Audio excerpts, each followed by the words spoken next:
It began deep in the frozen lands of Siberia, where silence ruled and snow swallowed sound.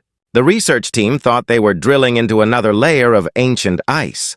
Nothing more, but as the machines bit into the rock, a low metallic echo came back, something no natural formation could make. Dr. Emily Carter, the youngest astrophysicist on the team, felt the vibration beneath her boots and froze. She turned to the chief engineer, Mark Leland, her eyes wide. "That's not ice," she whispered. "That's metal." Within hours, the site was swarming with government vehicles, tents, and satellite links. A massive dome-shaped structure began to appear as they cleared the ice. It wasn't built by human hands. The alloy shimmered with strange blue veins that pulsed faintly. As if the ship itself was breathing, rumors spread quickly across military channels. Some said it was a Soviet experiment lost during the Cold War. Others whispered of something far older, something alien. But the truth was, stranger than any of them could imagine. As the sun dipped below the horizon, the excavation lights flickered. Emily watched as the ice around the hull cracked and hissed, releasing ancient vapors. Symbols began to glow across the surface, not like letters, but like living circuits coming back to life. "Mark, shut it down!" she shouted, but it was too late. A soft hum filled the air, deep and resonant. Echoing through their bones, the machines stopped by themselves, their controls frozen. Then the hum turned into a pulse, like a heartbeat. Everyone could feel it. Slow, steady, powerful, and then silence. The next morning, the site was sealed by the military. Black helicopters came and went without insignia. The scientists were told to keep quiet or disappear. But Emily didn't stop thinking about it. She couldn't. Weeks passed, and the object was finally unearthed. It wasn't just a piece of wreckage. It was an entire starship. Half buried, half crushed, yet strangely intact. The alien technology inside seemed centuries ahead of anything humanity had ever imagined. When they sent a drone inside, the footage showed endless corridors glowing faintly. Organic metal walls shifted as if alive. One corridor led to what looked like a command chamber. In the center stood a chair, massive, majestic, made for something not quite human. Mark leaned toward the monitor, his voice trembling. "Emily, if this is real, if this ship once flew, who built it?" She didn't answer, but her mind was already racing. What if the ship wasn't dead? What if it was waiting? That night, under the cover of darkness. Emily snuck back into the excavation site. The guards were distracted. The storm masked her footsteps. She slipped through the cracks in the ice tunnel and reached the ship. Its surface glowed faintly when she touched it, and a whisper echoed inside her mind, a language she couldn't understand. Yet somehow felt suddenly lights rippled through the walls. The hum returned, stronger this time. The air felt charged, alive. She backed away as the ground trembled beneath her. The alien ship was responding to her. Outside, the soldiers ran toward the site, alarms blaring through the snowstorm. Mark shouted over the radio, demanding to know what was happening. But by the time they reached the dig, Emily was standing before the starship. And it had awakened. A beam of blue light shot into the night sky, piercing the clouds.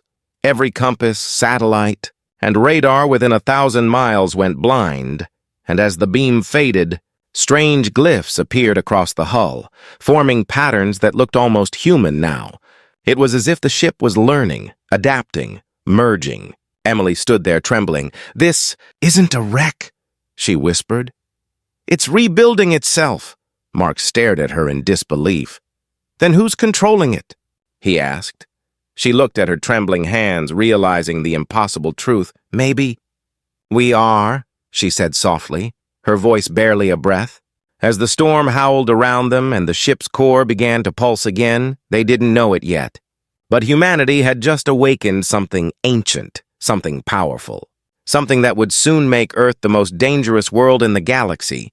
The world had changed overnight after the Siberian event. Every government on Earth wanted answers. The alien starship, now fully uncovered, was moved piece by piece to a secret underground base known only as Epsilon Site. No one outside the project even knew it existed, Doctor. Emily Carter stood on the edge of the massive hangar, staring at the alien vessel now suspended in a magnetic cradle. Its once frozen hull shimmered like living metal, shifting with light that seemed to breathe. Scientists, soldiers, and engineers worked tirelessly around it, yet none dared to touch the core. Ever since that night, it had been active. Pulsing slowly like a sleeping heart, Mark approached her with a grim face, holding a datapad full of energy readings. "It's adapting," he said quietly. "Every time we scan it, it changes its structure." Emily nodded, her eyes never leaving the ship. "It's not a machine," she whispered. "It's something alive." For weeks, they studied it without progress. Every attempt to open the command core failed. The ship reacted violently, draining power, disabling tools and even melting probes. Yet whenever Emily was near, the readings calmed, the ship's pulse slowed. As if recognizing her, rumors began to spread among the scientists. They said the alien vessel had chosen her. Some joked nervously that she was its captain. Others whispered that she was its key. Emily tried to ignore them, but deep inside, she felt it too. Whenever she stood close, she could feel a soft hum in her mind, a presence, watching, learning, remembering. One night, as the base went into lockdown for energy conservation, Emily stayed behind in the hangar. She placed her hand on the ship's hull again, and the air shimmered. This time, the whisper in her mind was clear, and not words, but emotion. It felt like gratitude. Then a single word formed in her thoughts, ancient yet understandable. "Rebuild," lights erupted across the walls. Sending alarms blaring through the base, Mark rushed in with the soldiers. Shouting her name, the ship's hull split open. Forming a ramp of glowing metal, the structure inside rearranged itself like liquid silver, reshaping into perfect geometric forms. Emily stepped back, terrified yet drawn to it. She realized the ship wasn't dying. It was repairing itself. "Using the energy around it, shut down the generators!" Mark yelled, but it was too late. The ship absorbed every watt of power from the base, plunging everything into darkness. Then, one by one, lights flickered back on, but this time, powered by the ship itself, the alien core was online, glowing like a blue sun suspended in midair. When Emily looked into it, she saw visions. Stars, battles, destruction. She saw alien worlds burning under the same ship's weapons. A voice whispered through her thoughts again. "We were betrayed. We fell. You are different." Emily collapsed to her knees, gasping for breath. Mark ran to her side, shaking her shoulder. "What did you see?" he demanded. She looked up, her eyes reflecting the same glow as the ship's core. "It's showing me its past," she said, trembling. "It wants to live again, but through us." The next day, construction began under government command. Human engineers and the ship's adaptive systems started working together. The alien material fused with steel and titanium, forming new alloys never seen before. Weapons laboratories developed hybrid energy cannons. Guided by schematics, the ship itself transmitted slowly, piece by piece. The human reforged Starship began to take shape, but something strange happened. Every human system that connected to the alien core became smarter. Computers started predicting needs before being programmed. Robots built parts that weren't in the blueprints, but fit perfectly. It was as if the ship was teaching them how to evolve. By the third month, the military had grown nervous, General Rhodes. The man overseeing the project didn't like the ship's independence. "We're building a weapon we don't control," he told Mark in private. Mark frowned. "Maybe we don't need to control it," he said. "Maybe we just need to understand it." That night, the alarms went off again. Something inside the ship moved, a deep mechanical shift. Like a heartbeat returning, Emily was called in immediately. The command chamber had opened, revealing the alien captain's seat glowing in the dark. Symbols lit up around it. Rearranging into human-readable text, at the center, 2 words appeared on the main console. "Human captain confirmed." The soldiers raised their weapons, shouting for Emily to step back. But the moment they aimed, the ship reacted. Blue energy shields flared to life, disarming everyone instantly. Mark grabbed her arm, whispering, "Emily, what's happening?" She stared at the console, trembling. "It's not obeying them," she said slowly. "It's protecting me." The base fell silent as the alien lights dimmed again. Only Emily could feel the pulse in her chest, echoing with the ship's rhythm. In that moment, she understood. The Starship hadn't just chosen her, it had chosen humanity. But somewhere deep in the galaxy, ancient sensors awakened. Detecting the ship's reactivation, a forgotten empire stirred in the dark, their machines roaring back to life. They had lost their weapon long ago, and now they wanted it back. The ship had a name now. Humans called it Aegis I, the shield of Earth. But deep within its alien memory core, it remembered another name, a word that meant vengeance. Weeks after the command chamber accepted Emily as its captain, the project entered a dangerous phase. Human engineers had connected the ship to orbital communication networks, linking it with every satellite above the planet. The result was immediate. The ship began pulling data from around the world. Learning faster than any AI ever built, Mark watched the readings with disbelief. "It's rewriting its own code," he whispered. Emily stood at the console, eyes glowing faintly blue. "It's not rewriting," she said softly. "It's evolving, but far beyond Earth. In the dark corners of the galaxy, something ancient had awakened. On a distant moon, orbiting a dying red star, a fleet of alien warships stirred to life after centuries of silence. They had once ruled the stars, a ruthless empire known as the Vakor Dominion. Their last message before their fall was a single signal, buried deep in the wreck that crashed on Earth. Now the signal pulsed again, carried across the void. The Dominion had heard it, on Earth. No one knew what was coming. The scientists were celebrating their progress. Aegis I was now airborne, hovering above the Siberian crater. Its massive frame glowed with human-forged plating and alien energy channels. For the first time, something built by both species stood ready. Emily felt pride and fear. When she entered the bridge, the walls shimmered to life, forming holographic displays. She placed her hand on the control sphere and felt the ship respond instantly. Her thoughts became commands. Her emotions translated into navigation data. The Aegis moved like a living creature, graceful and unstoppable. "Testing propulsion," Mark said over the comms.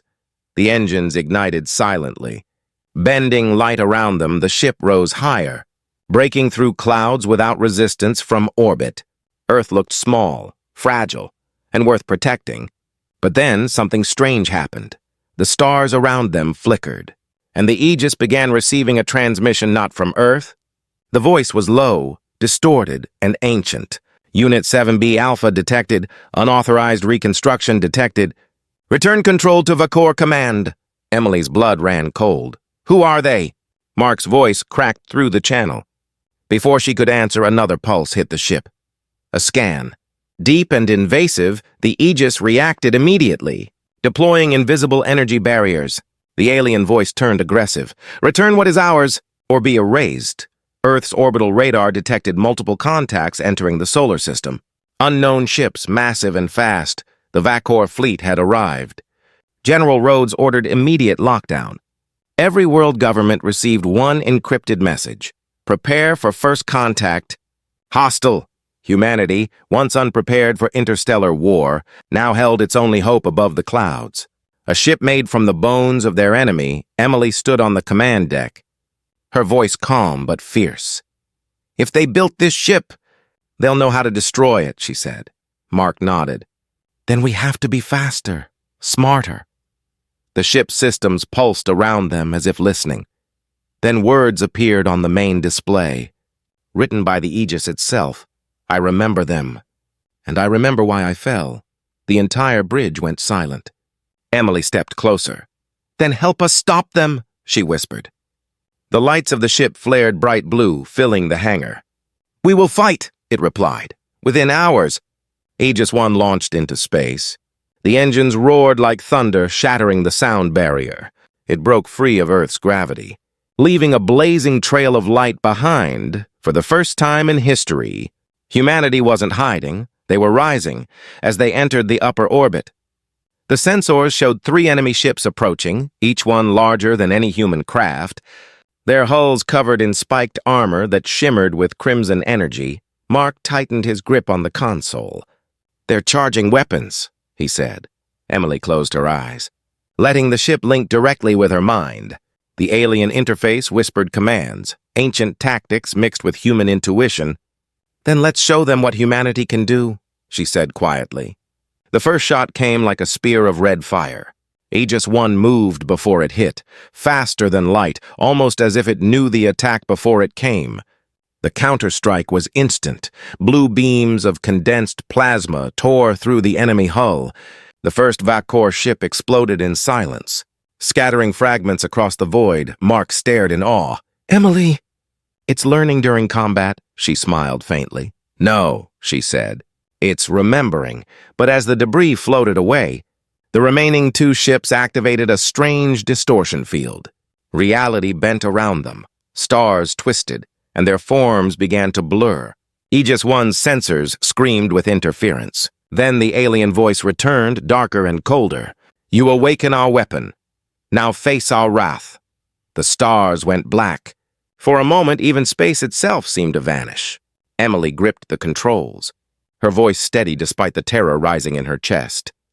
"Mark, get ready," she said. "They think this ship still belongs to them." Her eyes glowed with blue fire as she merged completely with the ship's mind. "But now," she whispered, "it belongs to us." The engines roared like a god awakening. The Aegis turned toward the darkness, and humanity's first true war among the stars began. Space was silent, but inside the Aegis everything screamed with motion. Warnings flashed across the bridge as the enemy distortion field expanded. Stars vanished, replaced by a swirling storm of red energy. The Vakor fleet had surrounded them, and the trap was closing fast. Emily stood at the center of the bridge, her eyes glowing faintly blue. The ship's neural link wrapped around her thoughts, blending her heartbeat with its power core. Mark's voice echoed from the tactical station. "They've jammed our sensors." "I can't get a lock." Emily's voice was calm, but her pulse raced. "Then we'll have to fight blind," she said. The ship responded instantly, its hull pulsing like a living creature ready for war. Outside, the alien ships shifted, their armor unfolding like blades, releasing swarms of red drones. Each drone carried plasma weapons capable of slicing through steel. But Aegis 1 was no longer steel. Its new hull, a fusion of alien bioalloy and human titanium, bent and flowed like liquid armor. Every hit that struck it was absorbed and redirected. Glowing with blue light, Mark watched the readings in disbelief. "It's converting their attacks into power," he said. Emily nodded. "Then let them keep firing," her voice echoed through the ship's systems. And Aegis responded with a sound that wasn't mechanical. It was alive. A deep, thunderous hum that vibrated through space like a heartbeat of defiance. The first counterattack came without warning. The Aegis unleashed a spiral of plasma bursts that cut through the drone swarm. The explosions lit up the void, turning darkness into light. For a moment, humanity stood equal to the stars. Mark shouted over the comms, "We're pushing them back!" Emily didn't smile. She could feel something darker moving behind the storm. Then it appeared, the Vakor flagship, a massive leviathan of black metal and crimson energy. It dwarfed the human ship 10 times over, its hull covered in runes of ancient power. The alien voice returned, deep and cold. "You steal what is sacred. You wear the bones of gods." Emily stared at the monstrous ship through the viewport. "If your gods fell, maybe they weren't gods at all," she replied quietly. The flagship fired, a beam of energy so intense it tore through asteroids and space debris like paper. Aegis 1 spun aside, but part of the blast grazed its side, ripping a section of armor away. Alarms blared, sparks flew across the bridge. Mark shouted, "Shields at 40%!" Emily closed her eyes, forcing the ship to sink deeper with her mind. Her thoughts raced through its circuits, and the ship healed. Blue tendrils of metal stitched the wound closed before his eyes. Mark froze. "It's regenerating." Emily opened her eyes. Glowing brighter now. "No, it's adapting," she said. "Just like us," the Aegis surged forward. Faster than light, disappearing into the distortion storm. The alien fleet opened fire, their weapons blazing, but the Aegis weaved between them like a ghost. It wasn't following alien programming anymore. It was fighting like a human. Unpredictable, daring, defiant, inside the Dominion flagship.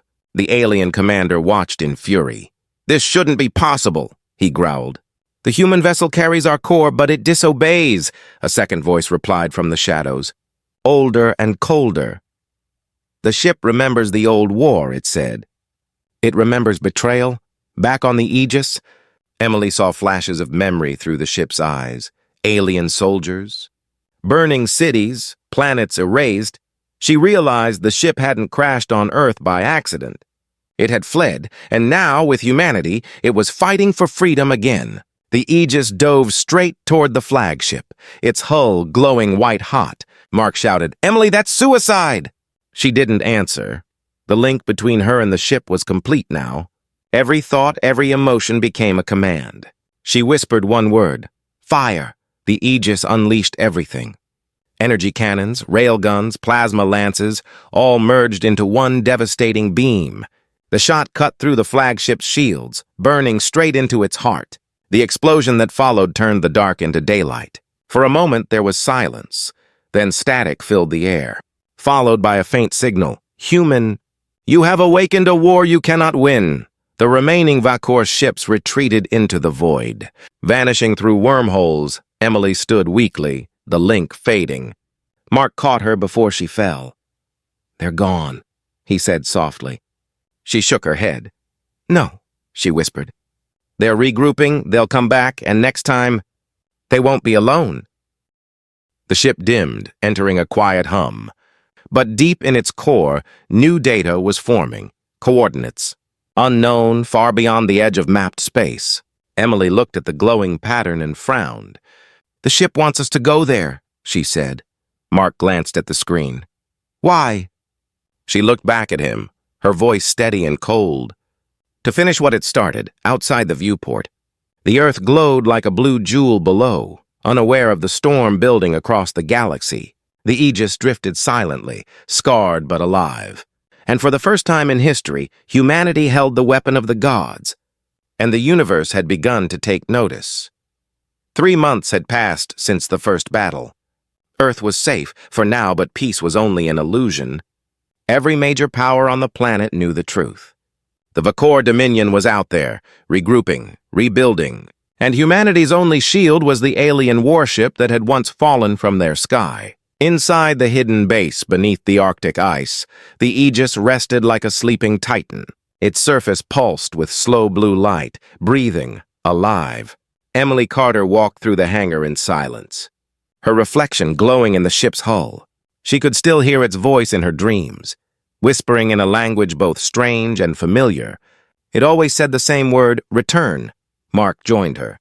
Holding a tablet filled with encrypted data, "These are the coordinates the Aegis uploaded after the battle," he said. "They lead beyond the galactic rim, outside known space." Emily frowned. "It's not random," she said. "The ship is calling us somewhere." The world's leaders argued for weeks. Some wanted to destroy the ship. Fearing its growing intelligence, others wanted to use it, to claim power beyond any nation's reach. But in the end, Emily's voice won. She stood before them and said, "If they come for us again, hiding won't save us. We have to meet them out there," and so Project Horizon was born for the first time in human history. A mission was launched not to defend Earth, but to leave it. A crew of scientists, soldiers, and engineers boarded the Aegis under Emily's command. Mark became her second in command. General Rhodes, once skeptical, now watched with silent pride as the engines roared to life. As the Aegis lifted into orbit, millions watched from around the world. It wasn't just a ship anymore, it was a symbol. Humanity's defiance turned into destiny. Once beyond the solar system, the coordinates began to pulse, guiding them like a trail of light through the void. The ship whispered constantly to Emily, showing glimpses of ancient battles and lost worlds. She saw flashes of a civilization that created the Aegis, not conquerors, but guardians. They had fought the Vakor long ago and fallen when their own creation turned against them. Mark studied the readings, his voice tense. "These systems, they're rearranging themselves," he said. "It's like the ship is building something new inside." Emily nodded. "It's preparing for what's ahead." After 5 days of hyperspace travel, the stars shifted. They emerged into a sector of space that wasn't on any human chart. A graveyard of ships floated before them. thousands of wrecks drifting in silence. Some were alien, others were so ancient that time itself had rusted them to dust. At the center of it all was a massive ring structure glowing faintly with violet light. Mark's voice trembled. "What is that?" Emily stared, her heartbeat sinking with the ship again. "The origin," she whispered. The Aegis slowed as it approached the ring. Symbols on its hull began to glow in response. It was like the ship was speaking to the structure, like an old language remembered after centuries. Then the ring activated. A blinding wave of light surged across space. Every system on the ship went offline for a moment. When the lights returned, the stars around them had changed. They were no longer in their galaxy. Mark's voice cracked. "Emily, this isn't Earth's sector anymore." Before she could answer, the radar lit up.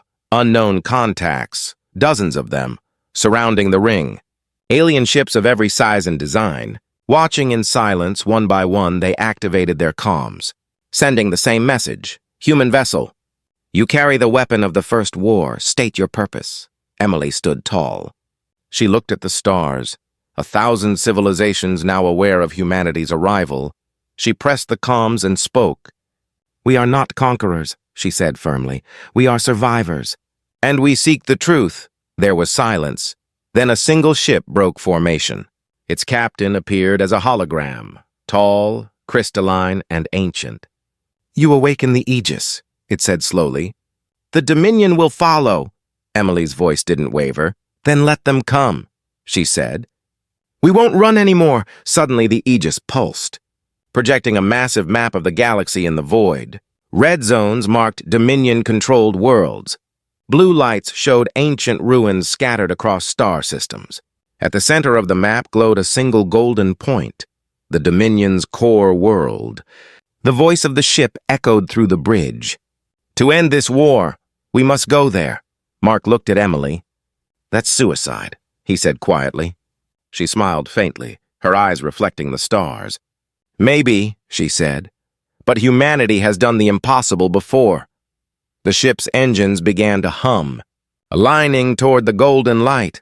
Outside, the other alien fleets started to follow, one by one. For the first time in thousands of years, old enemies and new allies turned their gaze toward the same goal, the destruction of the Vakor Dominion, and as the Aegis led the fleet into the unknown, the galaxy itself seemed to hold its breath, because somewhere in the darkness, the Dominion's emperor watched through the void, his voice a whisper of rage. "So the humans have found my weapon," he said. "Let them come. I will show them the cost of playing gods." The Alliance fleet followed the Aegis across the void. Hundreds of ships from a dozen species moved in silence, their lights flickering like ghosts in the dark. They had one purpose, to reach the Dominion's heart and end the war before it began. But inside the Aegis, not everyone trusted the mission. The human crew whispered that the alien allies were watching them too closely. Some believed the ship itself was manipulating their minds, and in a way it was Dr. Emily Carter had stopped sleeping.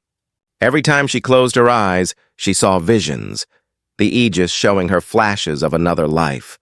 A captain before her, not human, leading the ship into a war it lost. And a betrayal that destroyed an entire civilization. Mark noticed the change in her first. "You haven't eaten in 2 days," he said quietly. Placing a hand on her shoulder, she didn't look away from the glowing core. "It's trying to tell me something," she whispered. Something buried deep in its memory. The ship's hum grew louder. Almost restless, its systems had begun locking out human controls, rerouting commands through its own intelligence. When Mark tried to override the protocols, the ship responded with a warning message. "Protection protocol. Shadowborn detected." Mark frowned. "What does that mean?" Before Emily could answer, an alarm blared through the ship. Unknown energy signatures inside the lower decks, armed security teams rushed to respond. But what they found froze their blood in the engine bay. A section of the human crew, 5 men led by Lieutenant Graves, had sealed themselves inside. They weren't alone. Beside them stood figures cloaked in black armor. Not human, not Vakor, something in between. Their eyes glowed faint purple, and their weapons emitted no light. Graves shouted through the comms. "This ship doesn't belong to Earth or anyone else. It belongs to the Dominion. And we're taking it back." Before anyone could react, explosions tore through the lower decks. The Aegis shuddered as its energy flow was disrupted. Emily staggered, clutching her chest, feeling the ship's pain through the neural link. "They're hurting it," she gasped. Mark shouted. "Security! Contain engineering now." The alien allies watched from their vessels as the Aegis flickered.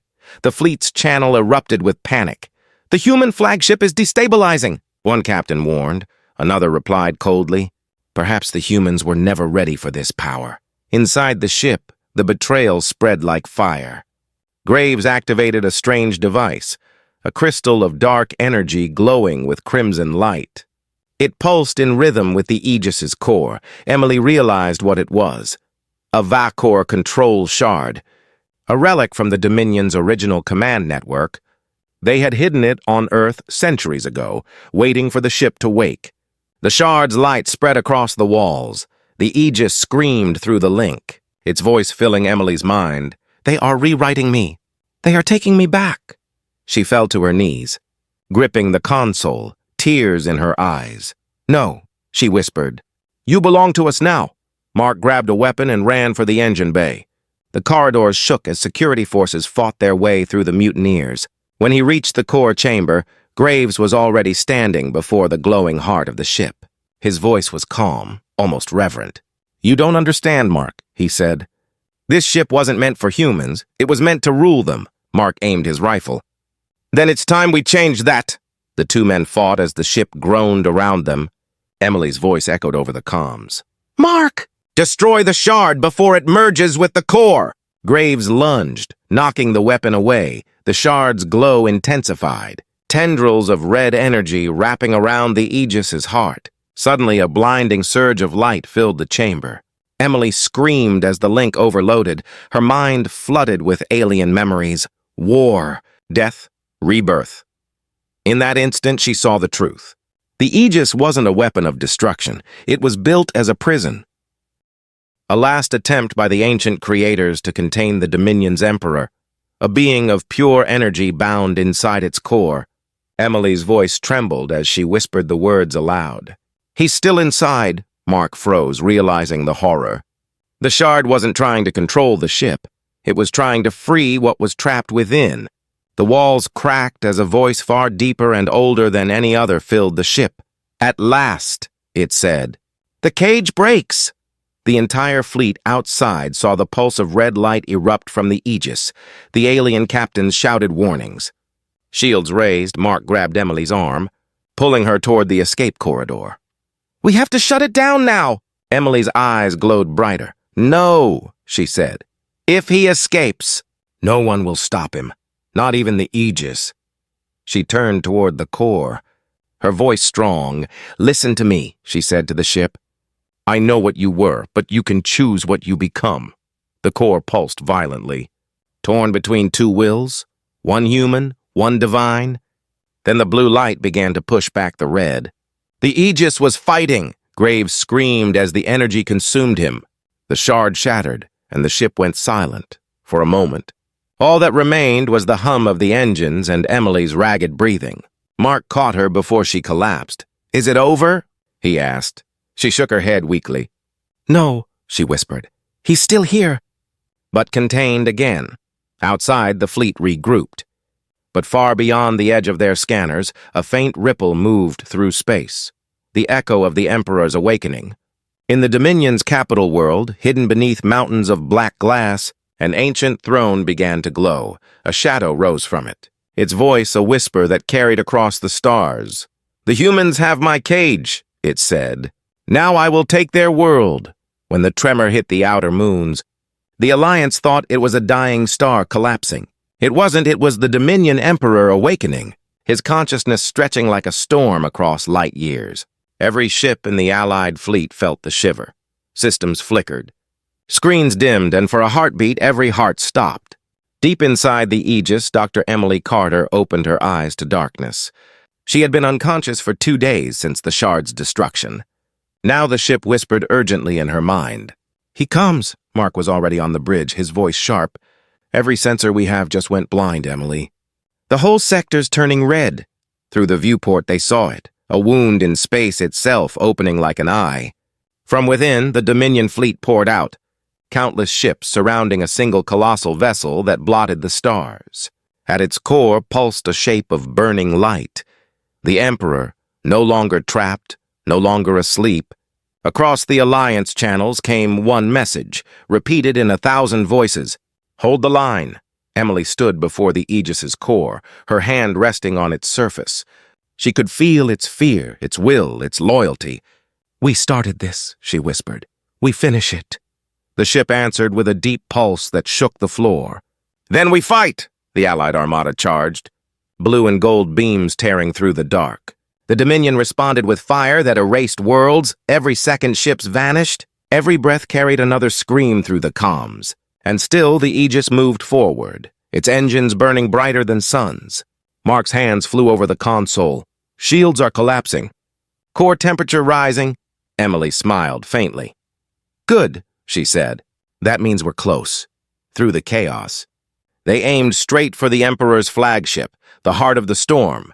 The Emperor's voice thundered across their minds. "You are children playing with Godfire. You will kneel," Emily answered aloud. "We learned to stand. That's what makes us human." As they closed the distance, the Aegis began to change, its armor unfolded, revealing vast wings of light and magnetic energy. Human and alien technology fused completely. No boundary, no divide. The ship was no longer a relic or a weapon. It was alive. The Emperor raised his hand, and entire fleets shattered under invisible pressure. Planets cracked like glass. Emily felt the weight of his power crush against her thoughts for a moment. She saw every memory of the galaxy's wars, the endless cycle of creation and destruction. She realized the truth. The Emperor wasn't just a tyrant. He was entropy itself, a force that devoured civilizations to preserve balance. Mark shouted, "Emily, we can't beat that thing!" She looked at him, calm and fierce. "Maybe not with weapons," she said, "but with will." The Aegis opened its core fully, exposing the prison that had once held the Emperor's essence. Energy spiraled outward, drawing the Emperor's power toward it. He roared, "You would bind me again?" Emily's voice echoed through the comms, through every ship, through every heart that still fought. "No," she said. "We'll bind you with something stronger than chains, with choice." The ship's light expanded, connecting to every Allied vessel, human thoughts, alien minds, machine intelligences, all linked in one pulse. For a single heartbeat, the galaxy thought as one. They poured everything into the Aegis, their memories, their hopes, their rage, their love. The blue light overwhelmed the red, spreading like dawn through the void. The Emperor screamed as his form fractured. Emily felt the ship's voice in her head. Soft and proud. "Goodbye, Captain," she whispered back. "Thank you." The explosion was silent but infinite. A wave of light rolled across the stars, erasing the Dominion's fleet and sealing the rift behind them. When the brightness faded, the Aegis was gone. Only fragments of metal drifted through the quiet, glowing softly like embers in snow. Weeks later, the Alliance rebuilt. The war was over, the Emperor defeated, but in the quiet corners of deep space, sometimes sensors picked up a faint signal, a heartbeat made of blue light. Mark sat alone on the observation deck of the rebuilt station. Staring at the stars, he heard her voice, distant yet clear. "We are still here, and somewhere beyond the edge of known space." The Aegis flew again, not as a weapon, not as a cage, but as a guardian, carrying the spirit of humanity into the endless night. Because in the end, it wasn't the aliens who changed the galaxy. It was the humans who taught it what hope meant.